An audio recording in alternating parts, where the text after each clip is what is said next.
Hello दोस्तों, ए to Z videos प्रस्तुत करता है कार्तिक मास महात्म्य का 23वां अध्याय। 23वां अध्याय वर्णन आंवला तुलसी जान, पढ़ने सुनने से कमल हो जाता कल्याण। नारद जी बोले, हे राजन, यही कारण है कि कार्तिक मास के व्रत उद्यापन में तुलसी की जड़ में भगवान विष्णु की पूजा की जाती है। तुलसी भगवान विष्णु को अधिक प्रीति प्रदान करने वाली मानी गई है। हे राजन, जिसके घर में तुलसी वन है वह घर तीर्थ स्वरूप है, वहाँ यमराज के दूत नहीं आते।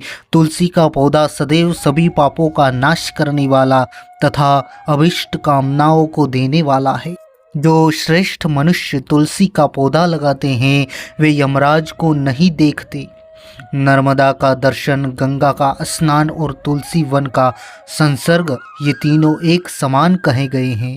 जो तुलसी की मंजरी से संयुक्त होकर प्राण त्याग करता है वह सैकड़ों पापों से युक्त ही क्यों न हो तो भी यमराज उसकी ओर नहीं देख सकते।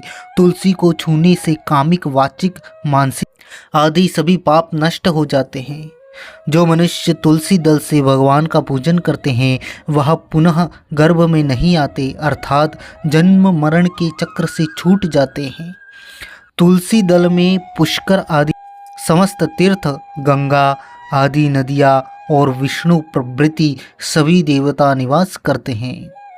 हे राजन, जो मनुष्य तुलसी के काष्ठ का चंदन लगाते हैं उन्हें सहज ही मुक्ति प्राप्त हो जाती है और उनके द्वारा किए गए पाप उनके शरीर को छू भी नहीं पाते।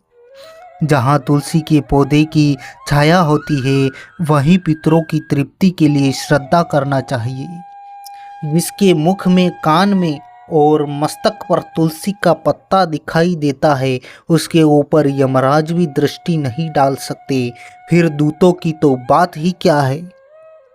जो प्रतिदिन आदर पूर्वक तुलसी की महिमा सुनता है वह सब पापों से मुक्त हो ब्रह्मलोक को जाता है। इसी प्रकार आंवले का महान वृक्ष सभी पापों का नाश करने वाला है।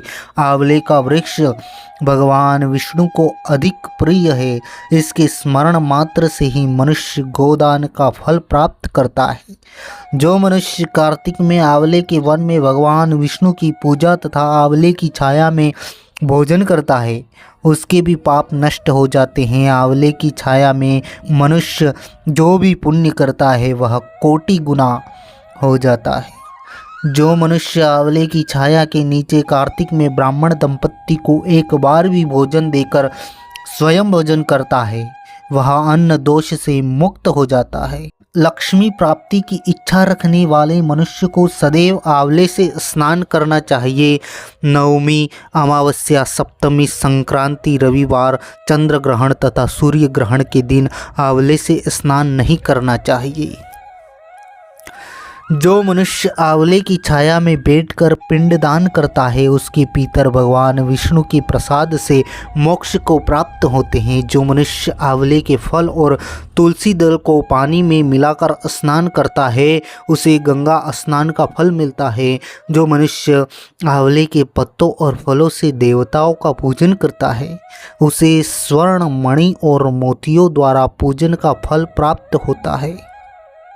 कार्तिक मास में जब सूर्य तुला राशि में होता है तब सभी तीर्थ, ऋषि, देवता और सभी यज्ञ आंवले के वृक्ष में वास करते हैं। जो मनुष्य द्वादशी तिथि को तुलसी दल और कार्तिक में आंवले की छाया में बैठकर भोजन करता है उसके 1 वर्ष तक अन्न संसर्ग से उत्पन्न हुए पापों का नाश हो जाता है।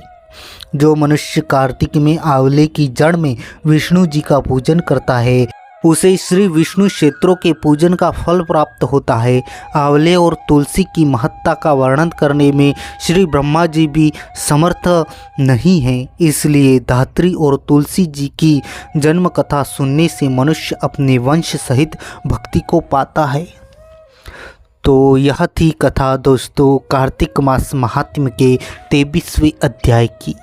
आशा करते हैं यह वीडियो आपको पसंद आया हो। अगर वीडियो पसंद आया हो तो वीडियो को लाइक कर लीजिए, शेयर कर दीजिए और चैनल को सब्सक्राइब कर लीजिए ताकि आगे आने वाले ऐसे ही वीडियो आप तक सबसे पहले पहुंच जाए। थैंक यू, धन्यवाद।